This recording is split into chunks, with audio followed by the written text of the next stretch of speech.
ಶ್ರೀ ನವನಾಥ ಕಥಾಸಾರ. ಓಂ ದತ್ತಾಯ ನಮಃ. ಅಧ್ಯಾಯ 17. ರೇವಣನಾಥನ ಜನ್ಮ ವೃತ್ತಾಂತ ಹಾಗೂ ಅವನಿಗೆ ದತ್ತಾತ್ರೇಯನಿಂದ ನಾಥ ಪಂಥದ ದೀಕ್ಷೆ. ರೇವಣನಾಥನು ವಿಟಾ ಗ್ರಾಮಕ್ಕೆ ಬಂದದ್ದು ಹಾಗೂ ಅಲ್ಲಿರುವ ಸರಸ್ವತಿ ಬ್ರಾಹ್ಮಣನ 7 ಜನ ಮಕ್ಕಳನ್ನು ಬದುಕಿಸಿದ್ದು. ಹಿಂದೆ ಬ್ರಹ್ಮದೇವನ ವೀರ್ಯದಿಂದ 88,000 ಋಷಿಗಳು ಉತ್ಪನ್ನರಾದರು. ಅದೇ ಸಮಯಕ್ಕೆ ಸ್ವಲ್ಪ ವೀರ್ಯವು ರೇವಾ ನದಿಯ ದಂಡೆಯಲ್ಲಿನ ಉಸುಕಿನಲ್ಲಿ ಬೀಳುವುದು. ಆ ವೀರ್ಯದಲ್ಲಿ ಚಮಸ ನಾರಾಯಣನು ಸಂಚರಿಸಲು ಅದರಿಂದ ಬಾಲಮೂರ್ತಿಯು ರೂಪುಗೊಂಡಿತು. ಅತ್ಯಂತ ತೇಜಪುಂಜವಾದ ಆ ಬಾಲಕನು ಅಳಹತ್ತಲು ಅದೇ ಸಮಯಕ್ಕೆ ನದಿ ನೀರಿಗಾಗಿ ಬಂದ ಸಹನ ಸಾರುಖ ಎಂಬ ಒಕ್ಕಲಿಗನು ಆ ಅಳುವ ಕೂಸನ್ನು ನೋಡಿ ಧಾವಿಸಿದನು. ಅಲ್ಲದೆ ತನ್ನ ಕೊಡವನ್ನು ಕೆಳಗಿಳಿಸಿ ಆ ಕೂಸನ್ನು ಎತ್ತಿಕೊಂಡು ಎದೆಗವಚಿಕೊಂಡನು. ನಂತರ ಕೊಡದಲ್ಲಿ ನೀರನ್ನು ತುಂಬಿಕೊಂಡು ಒಂದು ಬಗಲೊಳಗೆ ಕೂಸಿಗೆ ಎತ್ತಿಕೊಂಡು ಮನೆಗೆ ಬರುವನು. ತನ್ನ ಹೆಂಡತಿಯಾದ ಉತ್ತಮಾಳನ್ನು ಕೂಗಿ ಕರೆದು ಅವಳ ಕೈಗೆ ಕೂಸನ್ನಿತ್ತು ನಡೆದ ವೃತ್ತಾಂತವನ್ನು ತಿಳಿಸುವನು. ಕೂಸನ್ನು ಎತ್ತಿಕೊಂಡು ಸಂತಸದಿಂದ ಎದೆಗವಚಿಕೊಂಡ ಆತನ ಪತ್ನಿಯು ಅತ್ಯಂತ ಹರ್ಷಚಿತ್ತಳಾದಳು. ಆಕೆಯ ಬಾಳಿನಲ್ಲಿ ಹುಣ್ಣಿಮೆಯ ಚಂದ್ರನೇ ಉದಯಿಸಿದಂತಾಯಿತು. ಮುಂದೆ ಆ ದಂಪತಿಗಳು ಕೂಸಿಗೆ ರೇವಣನೆಂಬ ಹೆಸರಿನಿಂದ ಕರೆಯ ಹತ್ತಿದರು. ಹೀಗಿರಲು ರೇವಣನು ಮುಂದೆ ಬೆಳೆದು ದೊಡ್ಡವನಾಗಲು ಅವನಿಗೆ 12 ವರ್ಷ ತುಂಬುವುದು. ಆತನು ಕೃಷಿ ವ್ಯವಹಾರದಲ್ಲಿ ತಂದೆಗಿಂತಲೂ ಜಾಣನಾಗಿ ಪರಿಣಮಿಸಿದನು. ದಿನವೂ ತಾನೇ ಎತ್ತುಗಳನ್ನು ಹೊಡೆದುಕೊಂಡು ಹೊಲಕ್ಕೆ ಹೋಗುತ್ತಿದ್ದನು.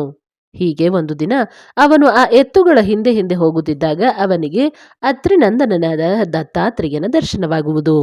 ರೇವಣನಿಗೆ ದತ್ತಾತ್ರೇಯನ ಪಾದಸ್ಪರ್ಶವಾದ ಕೂಡಲೇ ಅವನಿಗೆ ಜ್ಞಾನೋದಯವಾಗುವುದು.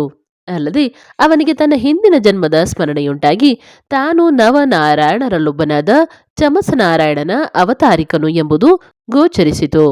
ಆಗ ದತ್ತಾತ್ರೇಯನು ಆ ಬಾಲಕನನ್ನು ಹಿಡಿದೆಬ್ಬಿಸಿ ಆತನನ್ನು ಕುರಿತು ನೀನು ಯಾರು ಎಂದು ಕೇಳುವನು. ಅದಕ್ಕೆ ಅವನು, ಗುರುನಾಥ, ನಾನು ನಿನ್ನ ಅಂಶಜನೇ ಆಗಿರುವೆನು. ನೀನು ಸಾಕ್ಷಾತ್ ತ್ರೈಮೂರ್ತಿಯಾಗಿರುವೆ. ಆದ್ದರಿಂದ ಈ ದೇಹಕ್ಕೆ ಸನಾತನಗೊಳಿಸಿರಿ ಅಂತ ಬೇಡುತ್ತಾ ಮತ್ತೆ ಗುರುವರನ ಪಾದಗಳಿಗೆ ಎರಗುವನು. ನಂತರ ದತ್ತಾತ್ರೇಯನು ಅವನ ಶಿರದ ಮೇಲೆ ತನ್ನ ವರದ ಹಸ್ತವನ್ನಿಟ್ಟು ಮುಂದಿನ ಕಾರ್ಯಕ್ಕಾಗಿ ಅವನಿಗೆ ಕೇವಲ ಸಿದ್ಧಿ ಕಲೆಯನ್ನು ಕೊಟ್ಟು ಹರಸಿದನು. ಅಷ್ಟರಿಂದಲೇ ರೇವಣಸಿದ್ಧ ಆನಂದಭರಿತನಾಗಿ ಮತ್ತೆ ಅವನ ಪಾದಕ್ಕೆರಗಿ ದತ್ತಾತ್ರೇಯನನ್ನು ಅಲ್ಲಿಂದ ಬೀಳ್ಕೊಟ್ಟನು.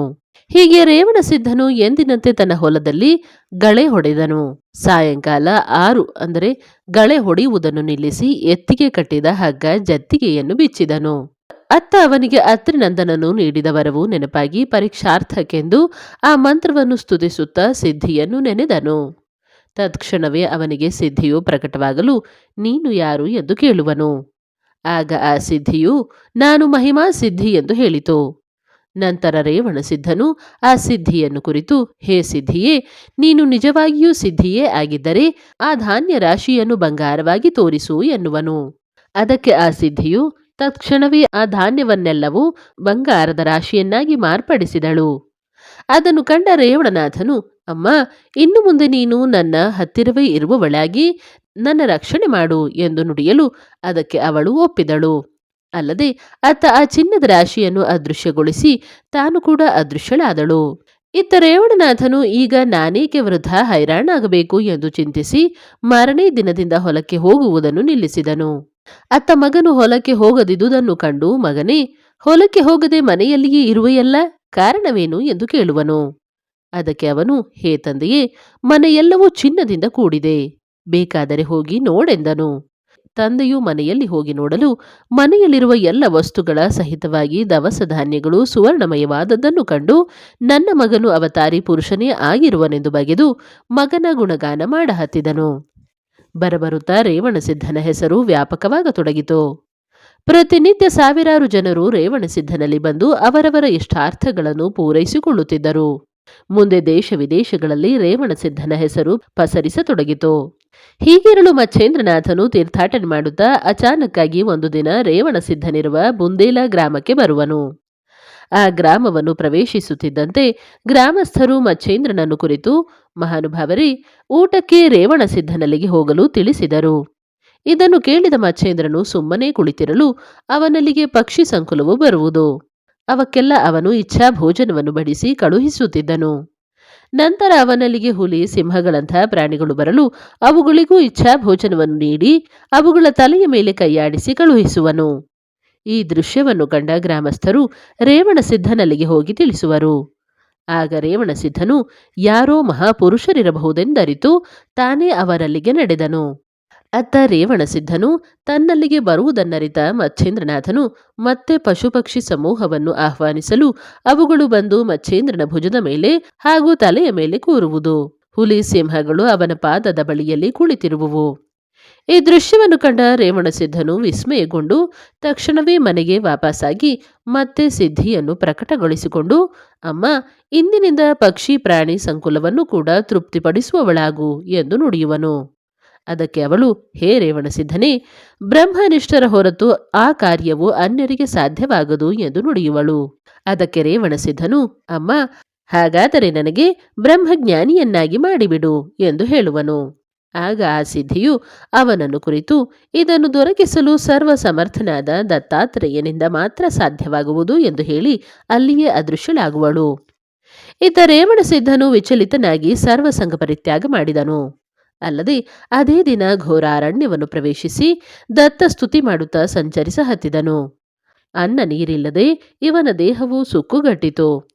ಇದೆಲ್ಲವನ್ನು ಅರಿತ ಮಚ್ಛೇಂದ್ರನು, ಈತನು ನನ್ನ ಗುರು ಬಂಧುವಾಗಿದ್ದಾನೆ, ಅಲ್ಲದೆ ಇವನು ಸಾಕ್ಷಾತ್ ಚಮಸನಾರಾಯಣನ ಅವತಾರಿಯಾಗಿರುವನು. ಆದ್ದರಿಂದ ಇವನಿಗೆ ಈ ಸಂದರ್ಭದಲ್ಲಿ ನಾನು ಸಹಾಯ ಮಾಡಬೇಕೆಂದು ಬಗೆದನು. ತಡಮಾಡದೆ ಮಚ್ಛೇಂದ್ರನು ಗಿರಿನಾರ ಪರ್ವತಕ್ಕೆ ಬಂದು ದತ್ತಾತ್ರೇಯನಿಗೆ ರೇವಣಸಿದ್ಧನ ವೃತ್ತಾಂತವನ್ನು ಹೇಳುವನು. ಆತ ದತ್ತಾತ್ರೇಯನು ಮಚ್ಛೇಂದ್ರನೊಂದಿಗೆ ರೇವಣಸಿದ್ಧನಿರುವಲ್ಲಿಗೆ ಹೋಗಿ ಅವನಿಗೆ ದರ್ಶನ ನೀಡುವನು. ಅಷ್ಟೇ ಅಲ್ಲದೆ ಕರುಣಾಘನನಾದ ಅತ್ರಿನಂದನನು ಆತನ ಕಿವಿಯಲ್ಲಿ ಮಂತ್ರವನ್ನು ಊದಿದನು. ಆಗ ರೇವಣಸಿದ್ಧನಲ್ಲಿರುವ ಅಜ್ಞಾನವು ದೂರವಾಗಿ ಆತನು ಬ್ರಹ್ಮಜ್ಞಾನಿಯಾಗಿ ಕಂಗೊಳಿಸಿದನು. ನಂತರ ವಜ್ರಶಕ್ತಿಯನ್ನು ಆರಾಧಿಸಿ ರೇವಣಸಿದ್ಧನ ಹಣೆಗೆ ಭಸ್ಮವನ್ನು ಹಚ್ಚಿದನು. ಅದರಿಂದಾಗಿ ಅವರಲ್ಲಿ ಚೈತನ್ಯ ಉಂಟಾಗಲು ಅವರೀರ್ವರು ಅವನನ್ನು ಕರೆದುಕೊಂಡು ಗಿರಿನಾರಕ್ಕೆ ಹೋಗಿ ಮುಟ್ಟಿದರು. ರೇವಣಸಿದ್ಧನಿಗೆ ನಾಥಬಂಧದ ದೀಕ್ಷೆಯನ್ನಿತ್ತು ಅವನಿಗೆ ರೇವಣನಾಥನೆಂದು ಕರೆಯಲ್ಪಟ್ಟು ಅವನಿಗೆ ಮಚ್ಛೇಂದ್ರನ ವಶಕ್ಕೆ ಒಪ್ಪಿಸಲಾಯಿತು. ನಂತರ ಅವನು ಮಚ್ಛೇಂದ್ರನ ಆದೇಶದ ಮೇರೆಗೆ ತೀರ್ಥಾಟನೆಗಾಗಿ ಹೊರಟನು. ಹೀಗೆ ತೀರ್ಥ ಸಂಚಾರ ಮಾಡುತ್ತಾ ರೇವಣನಾಥನು ಒಂದು ದಿನ ವಿಟಾ ಎಂಬ ಗ್ರಾಮಕ್ಕೆ ಬರುವನು. ಅಲ್ಲಿ ಭಿಕ್ಷೆಯನ್ನು ಯಾಚಿಸುತ್ತಾ ಸರಸ್ವತಿ ಎಂಬ ಬ್ರಾಹ್ಮಣನ ಮನೆಗೆ ಬರುವನು. ಸದ್ಬ್ರಾಹ್ಮಣನಾದ ಅವನಿಗೆ ಜಾಹ್ನವಿಕಾ ಎಂಬ ಹೆಸರಿನ ಸದ್ಬ್ರಾಹ್ಮಣಿ ಪತ್ನಿ ಇದ್ದಳು. ಅವರಿಗೆ ಅಲ್ಲಿಯವರೆಗೆ 6 ಮಕ್ಕಳು ಹುಟ್ಟಿ ಹುಟ್ಟಿ ಸತ್ತು ಹೋಗಿದ್ದವು. ಅವುಗಳಲ್ಲಿ 7ನೆಯ ಮಗನು ಬದುಕಿದ್ದನು. ಹೀಗಿರಲು ಅಂದು ರೇವಣನಾಥನು ಆ ಮನೆಗೆ ಭಿಕ್ಷೆಗೆಂದು ಹೋಗಲು ಆ ದಂಪತಿಗಳು ಇವರನ್ನು ಆದರದಿಂದ ಕರೆದು ಸತ್ಕರಿಸುವರು. ಅಷ್ಟೇ ಅಲ್ಲದೆ ಆ ದಿನ ರಾತ್ರಿ ರೇವಣನಾಥನನ್ನು ತಮ್ಮ ಮನೆಯಲ್ಲಿ ಇರಲು ವಿನಂತಿಸುವರು. ಹೀಗಾಗಿ ರೇವಣನಾಥನು ಅಂದು ಅವರ ಮನೆಯಲ್ಲೇ ಉಳಿದುಕೊಂಡನು. ಅಲ್ಲದೆ ರಾತ್ರಿ ಊಟವಾದ ಮೇಲೆ ಆ ದಂಪತಿಗಳು ರೇವಣನಾಥನಿಗೆ ತಕ್ಕ ಸೇವೆ ಸಲ್ಲಿಸಿ ಉಚಿತಾಸನದಲ್ಲಿ ಮಲಗಿಸುವರು. ಹೀಗಿರಲು ಸುಮಾರು ರಾತ್ರಿ 2 ಪ್ರಹರ ಕಳೆಯಲು ಒಮ್ಮೆಲೆ ಆ ಮನೆಯಲ್ಲಿ ಸಾವಿನ ಘಟನೆಯೊಂದು ನಡೆಯುತ್ತದೆ. ಅದೆಂತೆಂದರೆ, ಅಂದು ರಾತ್ರಿ ಯಮನು ಬಂದು ಆ ಬ್ರಾಹ್ಮಣನ ಮಗನ ಜೀವವನ್ನು ಹೀರಿಕೊಂಡು ಹೋಗುವನು. ಇತ್ತ ಮಗನ ಪ್ರಾಣಪಕ್ಷಿಯು ಹಾರಿ ಹೋದದ್ದನ್ನು ಕಂಡ ಆ ದಂಪತಿಗಳು ಒಳಗೊಳಗೆ ಬಹಳ ದುಃಖಿಸುತ್ತಾರೆ. ರೇವಣನಾಥನ ನಿದ್ರೆಗೆ ಭಂಗ ಬರಬಾರದೆಂದು ದುಃಖ ಉಮ್ಮಳಿಸಿದರೂ ಒಳಗೊಳಗೆ ಅಳುತ್ತಿರುತ್ತಾರೆ. ಅಷ್ಟರಲ್ಲಿ ಬೆಳಗಾಗಲು ರೇವಣನಾಥನಿಗೆ ಅವರ ಅಳುವ ಧ್ವನಿಯು ಕೇಳಿಸುವುದು. ವಿಷಯ ತಿಳಿದ ರೇವಣನಾಥನು ಕ್ರೋಧಗೊಂಡವನಾದನು. ನಾನು ಈ ಮನೆಯಲ್ಲೇ ಇರಲು ಅದೆಂತು ಈ ಮಗುವಿನ ಜೀವವನ್ನು ಅದು ಹೇಗೆ ಕಿತ್ತುಕೊಂಡು ಹೋದನು ಎನ್ನುತ್ತಾ ಆ ಬ್ರಾಹ್ಮಣ ದಂಪತಿಗಳನ್ನು ಕುರಿತು, ಸಜ್ಜನರೇ, ಇದೊಂದೇ ಮಗುವೇನಾ ನಿಮಗಿರುವುದು ಎಂದು ಕೇಳಲು, ಅದಕ್ಕೆ ಅವರು, ಈ ಮೊದಲು ತೀರಿ ಹೋದ 6 ಜನ ಮಕ್ಕಳಿಂದ ಈ 7ನೆಯ ಮಗುವಿನವರೆಗೆ ಸಾಧ್ಯಂತವಾಗಿ ಸತ್ಯ ಕಥೆಯನ್ನು ಸಾಂಗವಾಗಿ ವಿವರಿಸುವರು. ನಂತರ ರೇವಣನಾಥನು ಮತ್ತೆ ಅವರನ್ನು ಕುರಿತು, ಇರಲಿ, ಈ ಬಾಲಕನ ಶವವನ್ನು 7 ದಿನಗಳವರೆಗೆ ಹಾಗೆಯೇ ಕಾಯ್ದಿರಿಸಿರಿ ಎಂದು ಹೇಳಿ ರೇವಣನಾಥನು ಮಂತ್ರದಿಂದ ವಿಭೂತಿಯನ್ನು ಅಭಿಮಂತ್ರಿಸಿ ಅದನ್ನು ಬಾಲಕನ ಶವಕ್ಕೆ ಹಚ್ಚಿ ಅಲ್ಲಿಂದ ವ್ಯಾನಾಸ್ತ್ರವನ್ನು ಪ್ರಯೋಗಿಸಿ ಗಾಳಿ ವೇಗದಲ್ಲಿ ಯಮಪುರದತ್ತ ಸಾಗಿದನು. ಅತ್ತ ರೇವಣನಾಥನು ಬಂದೊಡನೆ ಯಮರಾಜನು ಅವನಿಗೆ ಆದರದಿಂದ ಸತ್ಕರಿಸಿದನು. ಆಗ ರೇವಣನಾಥನು, ಯಮಧರ್ಮನೇ, ನಾನು ಆ ಶ್ರೇಷ್ಠನಾದ ಸರಸ್ವತಿ ಬ್ರಾಹ್ಮಣನ ಮನೆಯಲ್ಲಿರಲು ಅದೆಂತು ನಿನ್ನ ಭಟರು ಆ ಬ್ರಾಹ್ಮಣ ಪುತ್ರನ ಪ್ರಾಣವನ್ನು ಹೀರಿಕೊಂಡು ಬಂದರು? ಈಗ ಆ ಮಗುವಿನ ಪ್ರಾಣ ಸಹಿತವಾಗಿ ಅವರ ಹಿಂದಿನ 6 ಮಕ್ಕಳ ಪ್ರಾಣವನ್ನು ಒಪ್ಪಿಸುವೆಯೋ ಇಲ್ಲ ಅಂತ ಕೋಪೋದ್ರಿಕ್ತವಾಗಿ ನುಡಿಯಲು ಯಮರಾಜನು, ಯೋಗಧೃಮರೇ, ಹರಿಹರ ಬ್ರಹ್ಮರೇ ಇದಕ್ಕೆ ಅಧಿಕಾರಿಗಳಾಗಿರುವರು. ತಾವು ಕೈಲಾಸಕ್ಕೆ ದಯಮಾಡಿಸಿದರೆ ಒಳ್ಳೆಯದಾಗುವುದು ಎಂದು ವಿನಂತಿಸಲು ರೇವಣನಾಥನು ಕೈಲಾಸದತ್ತ ವಾಯುವೇಗದಲ್ಲಿ ಕ್ರಮಿಸ ಹತ್ತಿದನು. ಹೀಗೆ ವಾಯುವೇಗದಲ್ಲಿ ಸಾಗಿದ ರೇವಣನಾಥನು ಶಿವಪುರದ ದ್ವಾರದಲ್ಲಿ ಕಾಣಿಸಿಕೊಳ್ಳಲು ಶಿವಗಣವು ಅವನಿಗೆ ಒಳಗೆ ಹೋಗದಂತೆ ತಡೆಯಿತು. ಆಗ ಕೋಪೋದ್ರಿಕ್ತನಾದ ರೇವಣನಾಥನು ತನ್ನ ಕೈಯಲ್ಲಿ ಭಸ್ಮವನ್ನು ತೆಗೆದುಕೊಂಡು ಅದಕ್ಕೆ ಸ್ಪರ್ಶಾಸ್ತ್ರ ಮಂತ್ರದಿಂದ ಅಭಿಮಂತ್ರಿಸಿ ಅವರತ್ತ ಎಸೆಯಲು 1300 ಜನ ದ್ವಾರಪಾಲಕರಾದ ಶಿವಗಣವು ಕಾಲುಗಳು ಕಿತ್ತಲಾಗದೆ ಅವರೆಲ್ಲ ನೆಲಕ್ಕಂಟಿಕೊಂಡವರಾದರು. ಅತ್ತ ಕೋಪಗೊಂಡವನಾದ ಶಿವನು ಎಲ್ಲ ಕಡೆಯಿಂದಲೂ ಅಷ್ಟಭೈರವರನ್ನು ಕರೆಸಿ ಆ ಸಿದ್ಧ ಪುರುಷನನ್ನು ಶಿಕ್ಷಿಸಿರಿ ಎಂದು ಆಜ್ಞೆ ಮಾಡಿದನು. ಆ ಅಷ್ಟಭೈರವರೆಲ್ಲರೂ ಕೂಡಿಕೊಂಡು ಏಕಕಾಲಕ್ಕೆ ರೇವಣನಾಥನ ಮೇಲೆ ಯುದ್ಧ ಸಾರುವರು. ಅಲ್ಲದೆ ಅವನ ಮೇಲೆ ಪ್ರಬಲವಾದ ಅಸ್ತ್ರಗಳ ಪ್ರಯೋಗ ಮಾಡುವರು. ಅದಕ್ಕೆ ಪ್ರತಿಯಾಗಿ ರೇವಣನಾಥನು ಕೈಯಲ್ಲಿ ಭಸ್ಮವನ್ನು ತೆಗೆದುಕೊಂಡು ಅದಕ್ಕೆ 8 ಅಸ್ತ್ರಗಳ ಪ್ರಯೋಗಿಸುವನು. ಅದರಿಂದಾಗಿ ಅಷ್ಟಭೈರವರು ಜರ್ಜರಿತರಾಗಿ ನೆಲಕ್ಕೆ ಉರುಳಿದರು. ಅತ್ತ ಈ ಸುದ್ದಿ ತಿಳಿದ ಶಿವನು ತಕ್ಷಣವೇ ತಾನೇ ನಂದಿಯನ್ನೇರಿ ಅಲ್ಲಿಗೆ ಬರಲು ಅವನನ್ನು ಕಂಡ ರೇವಣನಾಥನು ಚಿಮಟಿಯಿಂದ ಭಸ್ಮವನ್ನು ತೆಗೆದುಕೊಂಡು ಅದಕ್ಕೆ ವಾತಕಾಸ್ತ್ರದಿಂದ ಅಭಿಮಂತ್ರಿಸಿ ಅತ್ತ ಶಿವನಿರುವೆಡೆಗೆ ಎಸೆದನು. ಆಗ ಆ ಅಸ್ತ್ರದಿಂದ ಶಿವನ ಶ್ವಾಸಕ್ರಿಯೆಯೂ ನಿಂತು ಹೋಗಿ ಮೂರ್ಛಿತನಾಗಿ ನೆಲಕ್ಕೆ ಬಿದ್ದನು. ಶೋತೃಗಳೇ, ಭಗವಂತನಾದ ಶಿವನು ತ್ರಿಕಾಲಜ್ಞಾನಿಯಾಗಿರುವನು. ಆದರೆ ಬ್ರಹ್ಮಾಂಡದಲ್ಲಿ ಗುರು ಮಹಿಮೆ ಹಾಗೂ ಗುರು ಭಕ್ತಿಯನ್ನು ಪ್ರಸಾರ ಮಾಡಲು ಹೀಗೆ ವರ್ತಿಸುವನು. ಅವನ ಉದ್ದೇಶವೆಂದರೆ ಗುರು ಪ್ರತಾಪವನ್ನು ಲೋಕದಲ್ಲಿ ಬಿತ್ತರಿಸುವುದೇ ಆಗಿತ್ತು. ಇದು ಕೇವಲ ನಿಮಿತ್ತ ಮಾತ್ರವಾಗಿರುತ್ತದೆ.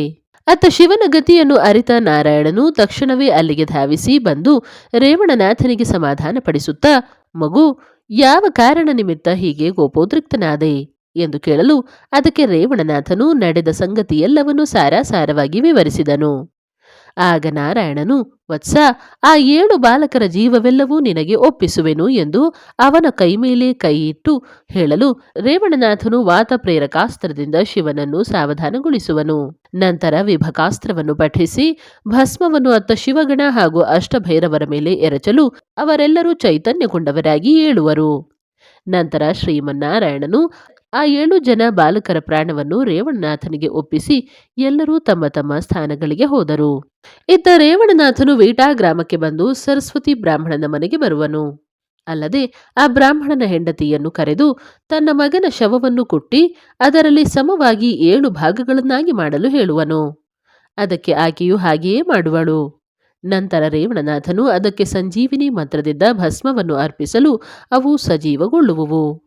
ನಂತರ ರೇವಣನಾಥನು ಆ 7 ಬಾಲಕರಿಗೆ ಕ್ರಮವಾಗಿ ಸಾರಂಗಿನಾಥ, ಜೋಗಿನಾಥ, ನಿಜಾನಂದ ದೀನಾನಾಥ, ನಯನನಾಥ, ಯದುನಾಥ, ನಿರಂಜನನಾಥ ಹಾಗೂ ಗಹನೀನಾಥ ಎಂದು ನಾಮಕರಣ ಮಾಡಿದನು.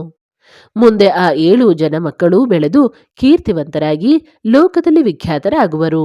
ಹೀಗೆ ರೇವಣನಾಥನು ಇಂದಿನ ಮಹಾರಾಷ್ಟ್ರದ ಸಾತಾರಾ ಜಿಲ್ಲೆಯ ವಿಟಾದಲ್ಲಿ ಇಂದಿಗೂ ವಾಸವಾಗಿರುವುದು ಕಂಡುಬರುತ್ತದೆ ಎನ್ನುವಲ್ಲಿಗೆ ರೇವಣನಾಥನ ಸುರಸ ಚರಿತೆಯ ಈ ಅಧ್ಯಾಯವು ಮುಕ್ತಾಯವಾಗುತ್ತದೆ. ಅವಧೂತ ಚಿಂತನ ಶ್ರೀ ಗುರುದೇವ ದತ್ತ.